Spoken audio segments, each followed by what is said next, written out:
பட்டுக்கோட்டை பாக்கியம் நகரில் ஒரு வாரமாக திருவிழா. இத்தனை வருஷமாக கல்யாணம் ஆனதுக்கப்புறம் அந்தளவுக்கு நான் என்ஜாய் பண்ணதுக்கு வரதில்லை. ஆனால் இந்த தடவை ஆலினியும் நானும் எல்லோரும் போயிட்டு ரொம்ப ஜாலியாக என்ஜாய் பண்ணோம். ஆனால் அந்த கேப்பில் ஆலினிக்கு உடம்பு சரியில்லை.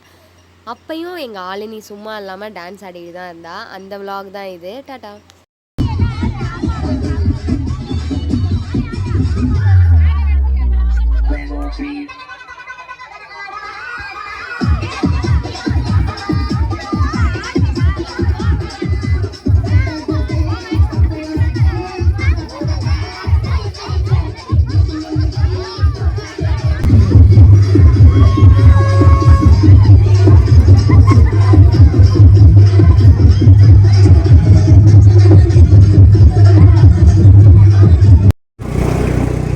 நேற்று மாதிரியே ஐசா அப்படியே இங்கே பாரு.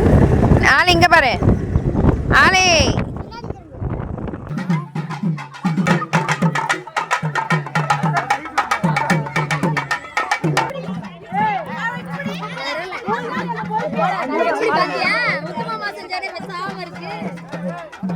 அது பயந்துருச்சு. பயந்துச்சு.